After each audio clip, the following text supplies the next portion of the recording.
ચોથો અધ્યાય તમે લોકો ધ્યાન થકી સાંભળજો. વાણિયા લોકો તો બધું ધન નાવડીની અંદર ભરી લીધો અને ધનવાળી નાવડીઓ પોતાના ઘટ બાજુ હંકારે છે. હંકારતા બપોરનો સમય થયો. વાણીઓ વિચાર કરે છે કે બપોરનો સમય છે, આ ઘાટ ઉપર આપણે બેસીએ અને થોડો આરામ કરીએ. આરામ કરવા માટે ધનવાળી નાવડી એક ઘાટ ઉપર બાંધી દીધી. વૈકુંઠમાં ભગવાને ધ્યાન કર્યું, લાવણીની પરીક્ષા કરો. પરીક્ષા કરવા માટે શ્રી સત્યનારાયણ ભગવાન એક સંન્યાસી બન્યા અને જ્યાં વાણીઓ બેઠો તો ત્યાં જઈને પૂછ્યું કે તારી નાવડીમાં આટલું બધું શું ભરેલું છે. ધન મળતા તેને ખૂબ અભિમાન આવ્યો, ભગવાનને ઓળખી ન શક્યો, હસી પડ્યો. બોલવા લાગ્યો કે હે દંડી સ્વામી, તમને આ બધી સી પૂછવાની જરૂર છે?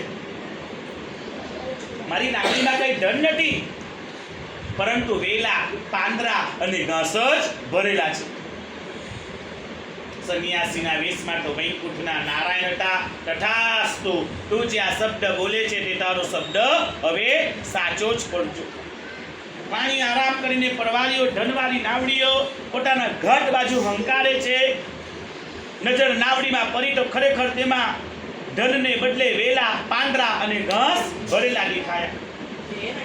જોતા જ મૂર્છા પામી બેભાન થઈ જમીન ઉપર ધરી પડ્યો. જ્યારે તેને ભાન આવ્યો ત્યારે તે ખૂબ જ વિલાપ કરવા લાગ્યો. સોચતા તે સન્યાસી રૂપ ભગવાનના ચરણમાં નમી પડ્યો. મેં તમારે આગળ જો ખોટું વચન બોલ્યો, મેં તમારી જે મસ્કરી કરી એ અપરાધ મારો તમે ક્ષમા કરો. હે પ્રભુ, હું તમારા રૂપને ન ઓળખી શક્યો, હું તમારા ગુણને ન ઓળખી શક્યો. હે ભગવાન, એ ભૂલ તમે મારી ક્ષમા કરો. તમને બ્રહ્મા નથી જાણી શક્યા, તમને મહેશ નથી ઓળખી શક્યા, હું એક સામાન્ય માણસ છું, એ ભૂલ મારી તમે ક્ષમા કરો.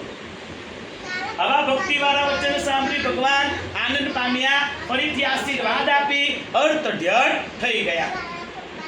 વાણિયાએ નાવડીમાં જોયું તો ફરીથી તેમાં ધન આવ્યો. ધનને જોતા જ વાણિયો આનંદ પામ્યો. આનંદ પામતા નાવડીઓ તૈયાર કરી અને સાથે દૂતને કહ્યું, તું મારા નગરની અંદર સૌથી વહેલો પહોંચી જા. મારી પત્ની લીલાવતીને સંદેશો આપ, દીકરી કન્યા કલાવતીને સંદેશો આપ. અમે ખૂબ ધન લઈને આપણા ઘાટ ઉપર થોડીક જ વારમાં આવી પહોંચે છે. દૂતના મુખેથી વાક્ય સાંભળી સતી લીલાવતી તો ખૂબ આનંદ પામી, પણ તે વખતે દીકરી કન્યા કલાવતી ભગવાનનું વ્રત કરવા માટે બેઠેલી હતી. દૂતનો સંદેશો કન્યા કલાવતીના કાને પડ્યો.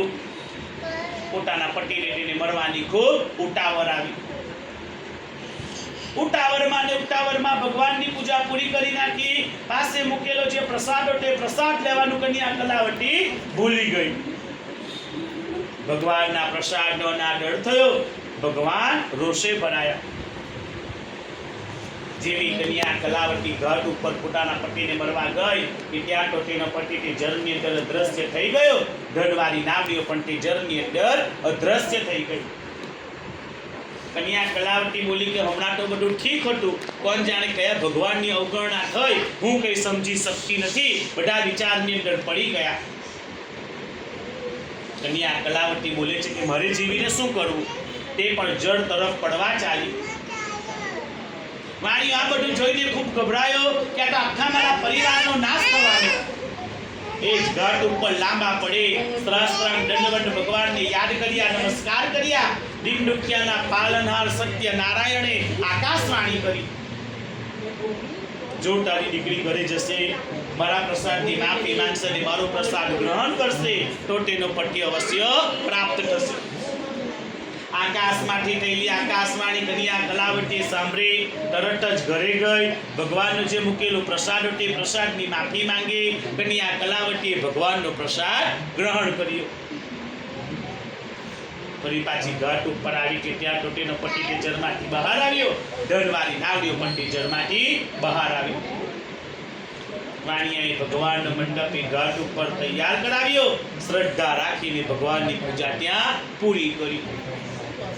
સત્યનારાયણ ભગવાનનું વ્રત કરવાનું ચાલુ રાખ્યું. સર્વે પ્રકારના સુખો ભોગવ્યા.